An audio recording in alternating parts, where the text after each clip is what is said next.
Hello mga inday, hello everyone, hello mga auntie, mga uncle, welcome back sa ating channel. And for today's video mga inday, another day, another blessed day, another wonderful day na naman ang ating tatahakin. And today is magtatrabaho tayo mga inday kasi uminit na dito sa probinsya namin at sa wakas mga inday is makapagtrabaho na ako sa lote ko mga inday, ba yung pinakita ko dati mga inday. Pero wala pa akong breakfast, so magbe-breakfast muna ako mga inday at nagkakalo na ako para after kong mag-breakfast diretso na ako mga inday pupunta sa lote ko. So syempre kasi ang gagawin ko ngayon mga inday sa lote ko is mag-spray ako kasi palagi kong pinapatrabaho doon mga inday, pinaguna ko yung mga yung mga sagbot, ginapa na ko mga inday, taso palagi umuulan dito so mabilis lang siyang tumutubo.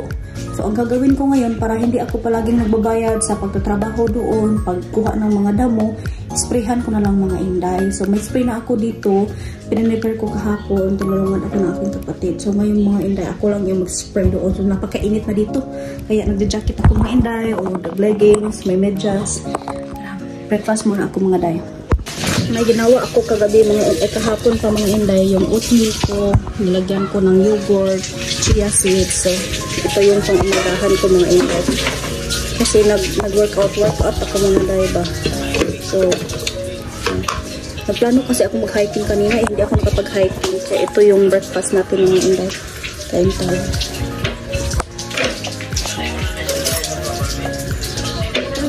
Malamig ito, may mangga, chia seeds, may yogurt, saka oatmeal. Kain tayo mga day.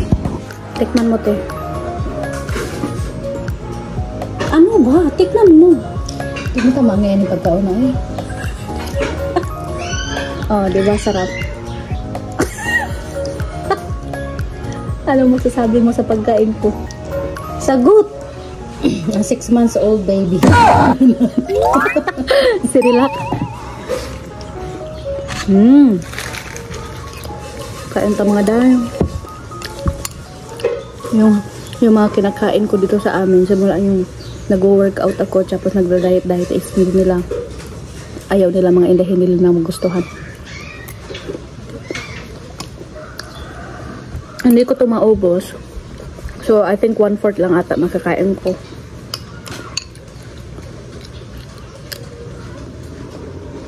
Dito sa Negros Oriental mga inday, oy dumadagsa yung langaw.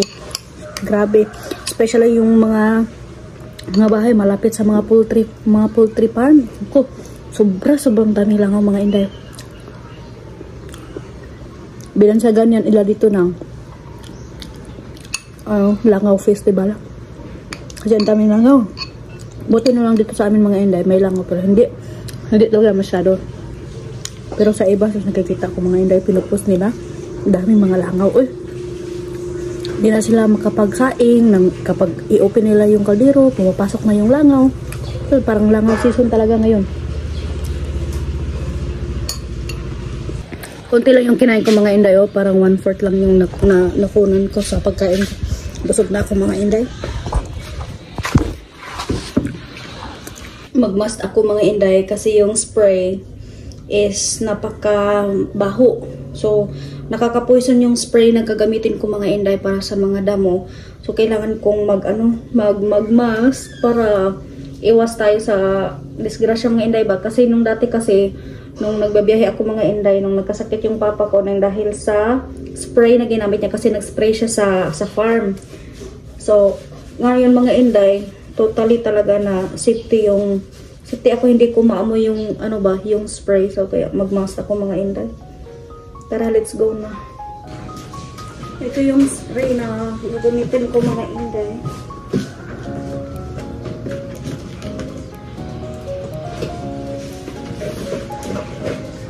Mabaho pa.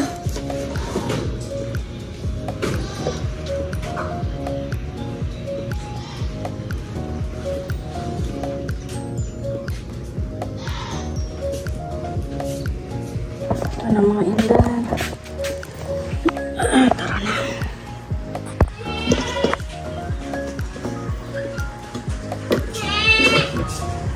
Mag-refill muna ako ng tubig dito kay sa auntie ko mga inday kasi malayo na.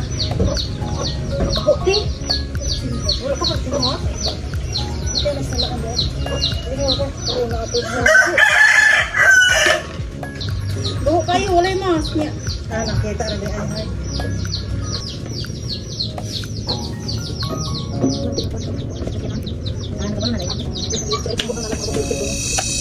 Uy, bago na. Ano ba? Bago na lagi. Kaya naman ano lagi. Pero na araman ang wagit ana iguro lang man ang pagmumon. Basta dili lagi ko ang sa kanang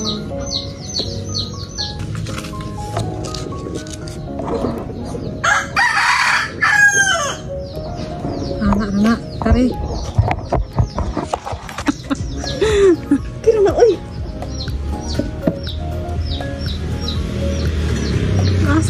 Asa mo ni mo salo.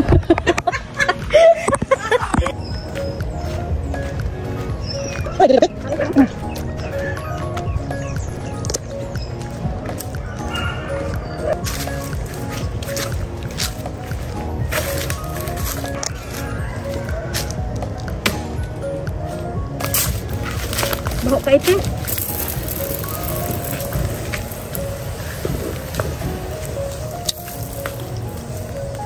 Sinimulan ko na ang pag-spray ng aking lote mga inday dahil mainit na dito sa amin, so I take a chances na mag-spray dito. Sa mga nakikita sa previous na video ko, itong lote na ito mga inday ay may sentimental value ito sa akin. Dahil nung bata pa ako, muntik na mawala ang aking buhay dahil sa aking lola. Ang lupang ito mga inday ay galing pa talaga sa aking mga kaninunuan. At alam naman natin na mga lupa noon ay wala mga titulo, wala mga papeles, basta sila yung nag-ano ng lupa sa kanila na yun. Hindi ko na naabutan yung mga lola at lolo ng aking mga lola, pero yung mga lola ko ang naiwan dito at hanggang nung nawala na yung mga lola at lolo ko ay kami na lang ng mga apo ang naiwan. At nung pagkapatay ng lolo ko, gustong angkinin lahat ng lupain ng kanyang asawa, which is naging lola ko na rin siya. Dito sa lupain ito ay binugbog niya ako at muntik nung patayin. At syempre dahil underage pa ako, kinasuhan namin siya ng child abuse at nakulong siya nung 1 taon lang. Mahina kasi yung processing ng child abuse case namin noon dahil iba yung naghawak ng aking kaso. At ilang taon na rin ang lumipas, akala ko na wala na yung case na yun. Pero after 11 years na kumasok kami mga inday, ayun pa nabuhay ulit ang kaso namin na child abuse. So, pinuntahan ang lola ko ng mga pulis at may warrant of arrest at nakulong talaga siya. Wala na talaga akong sama ng loob mga inday kasi akala ko nga ay wala na yung kaso na yun, pero nashock na lang kami na nakadawat kami ng balita na nasa kulungan na yung lola ko. So, kahit anuman yung gawin namin na magpapatawad kasi matagal ko na napatawad yung lola ko, pero hawak na ng gobyerno yung kaso namin, yung kaso niya. So wala akong magagawa, kailangan niya talagang bayaran sa batas. At dahil nga sa maraming taon nang lumipas at maraming mga pangyayari sa bandang ito mga inday, pinasok na talaga ng gobyerno ang lupang ito at sa bandang likod ng aking lupang ito mga inday, itinayuan ng village, tinatawag na Taiwan Village. Malawak at malapad talaga ang lupa na ito sa aking mga ninuno mga inday.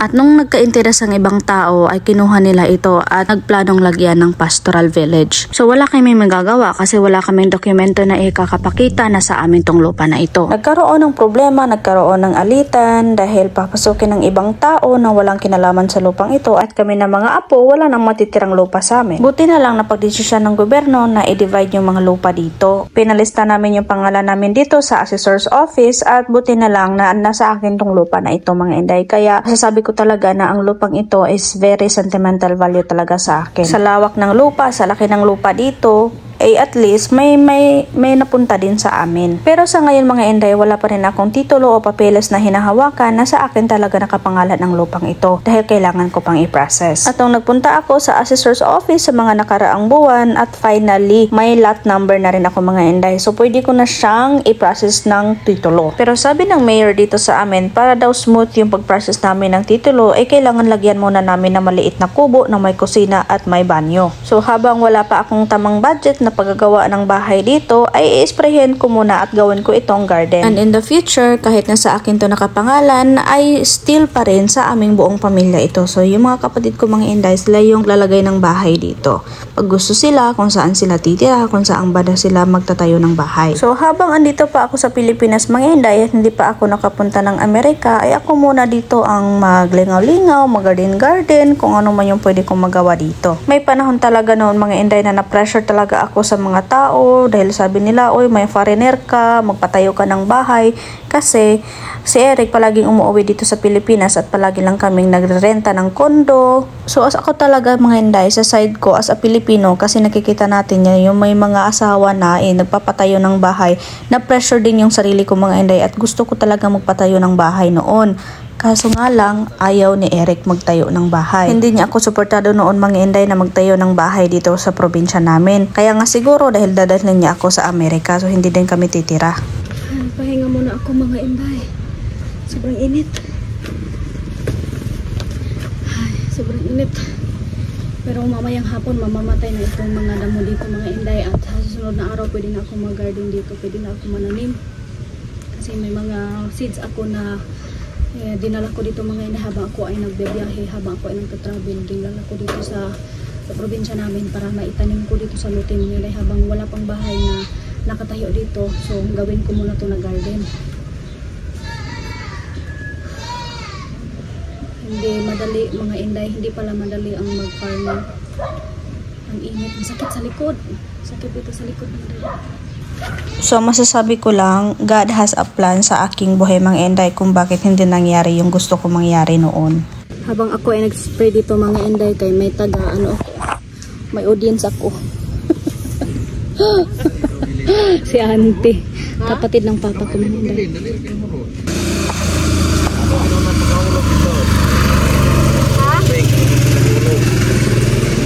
Isa?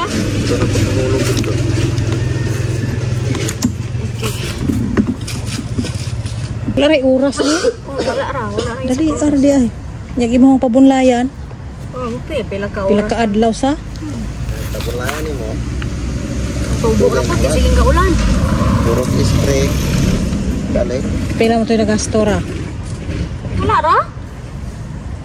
Dugay na magugong kahon na mag-spray ani kasi ginag-ulan ba niya. Plano ko nga ako ang gardenon. Mananom ko din Mananom ko saging din Mananom ko. Usaro ko na itanom. Lumbay ka sa kalumbay saging. Oh, diha. Plano lagi ko nga tamnan ako nagsaging diha oh. Sa tagal ko na nawala dito sa amin mga inday, yan ako yung nagpabakod dyan mga inday. Oh, nakikita nyo sa previous na video ko noon, ako yung nagpabakod dyan. Pero tingnan nyo yung ibang bako dito mga day. Oh, na ano na, natumba na. Yan, natutumba na mga day.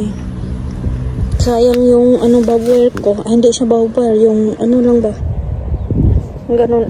Pag makadesisyon na ako mga inday na makalagay dito ng kahit konti man lang, kahit maliit lang na kamalig or bahay, ipapasimento ko na itong, ipababakal ko na itong mga inday para, ayan kasi iba na yung may-ari dyan, doon iba na yan, yun o nilagyan na nila ng maliit na kubo kasi mag-process na yan sila ng ano, ng ilaw. Ako dito mga inday, ready to process na itong lugar ko dito.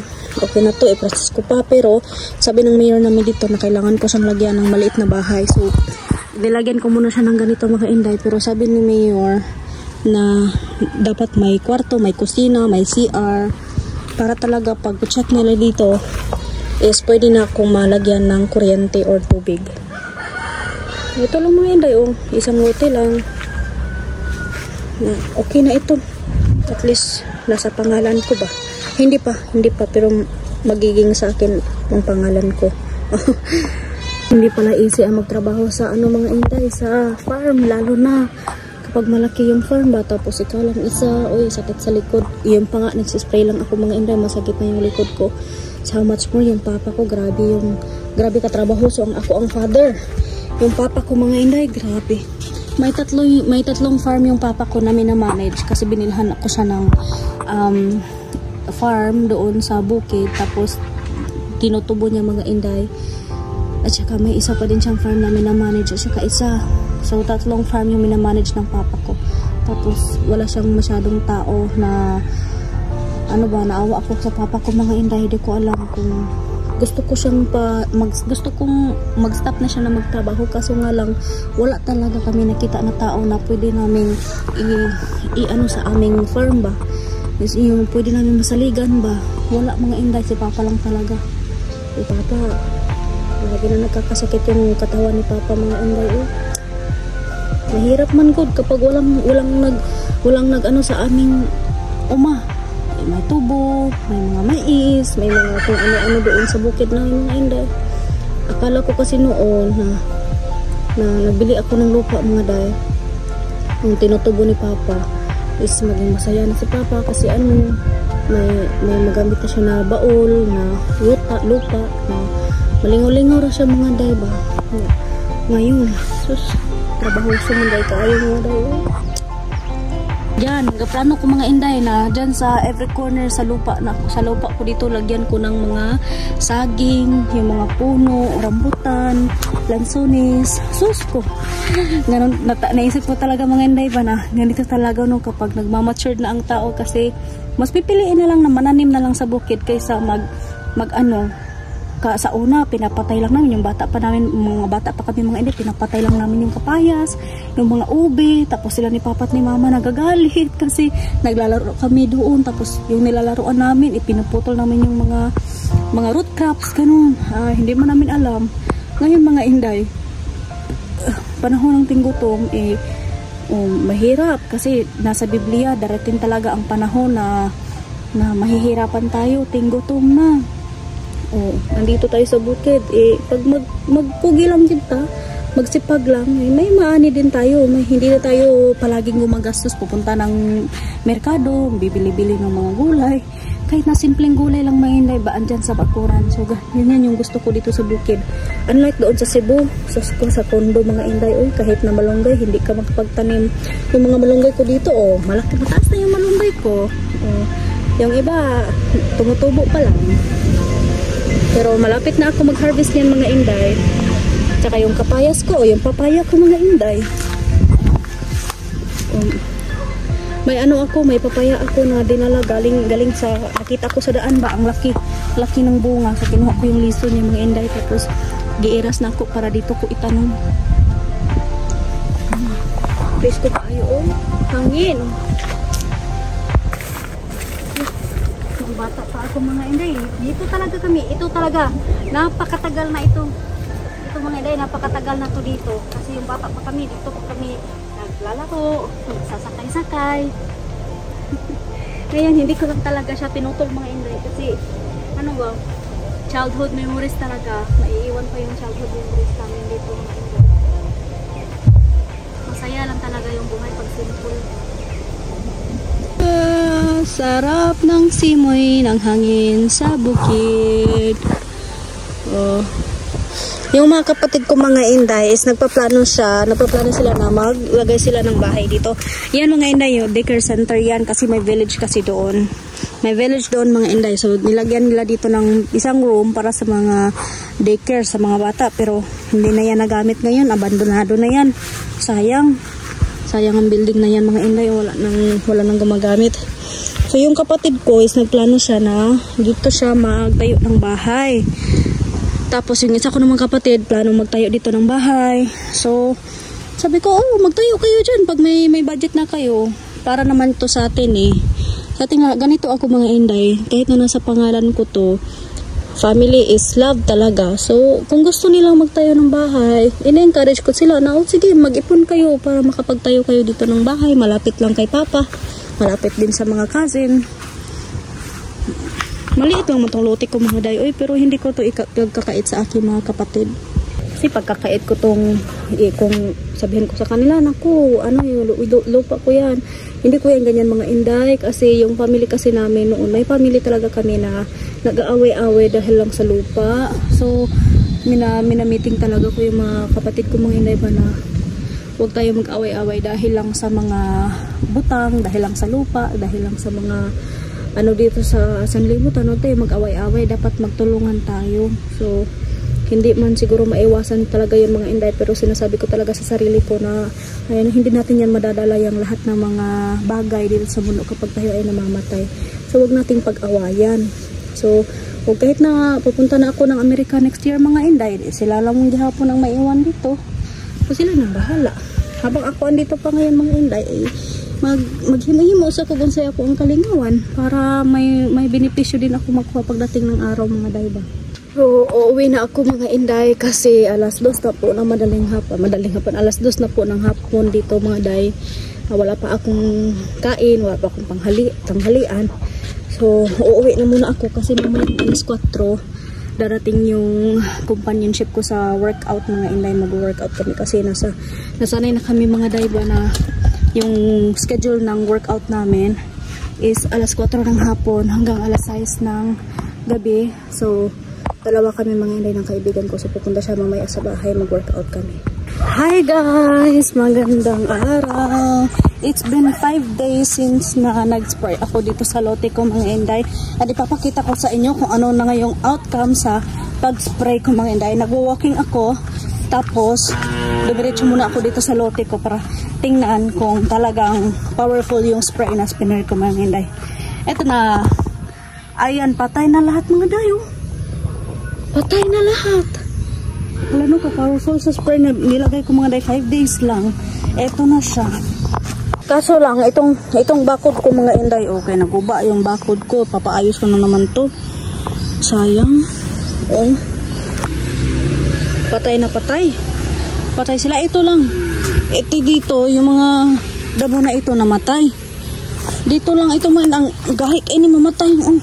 Ang tigas nito mamatay. Ito ba? Ito yung maraming nag-spray ko dati ba? Itong lote ko na ito mga inday is yung kapatid ko gusto magtayo ng bahay. So siya lang yung bahala kung saang banda dito siya magtayo ng bahay. Tsaka yung isang kapatid ko is gusto din niya magtayo ng bahay dito. Sabi ko sige, tayo ng bahala kung saan kayo banda magtayo ng bahay. Tsaka dito plano ko sana mga inday kasi medyo hindi flat doon. Lalagay yung mga bato, yan ang mga bato mga inday. Lalagay ko dyan. Sabi nila, wag na muna kasi plano nila na magbahay dito, tayo ng bahay dito tapos lagyan ng babuyan doon sa ilalim.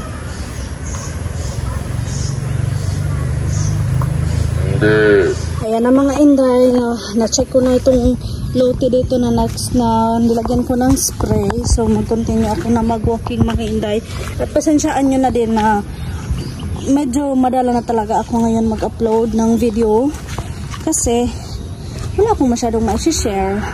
Tapos, alam ko naman na mas gusto niya na mag-vlog ako nakasama si Eric. So, doon mga si Eric sa Amerika. Everyday lang kami nagko-contact mga inday. So, i-share ko sa inyo sa sunod na may video kung ano yung mga ginagawa namin while we are LDR relationship. So, thank you so much mga inday sa pagsuporta niyo sa akin and bye-bye. See you in my next video.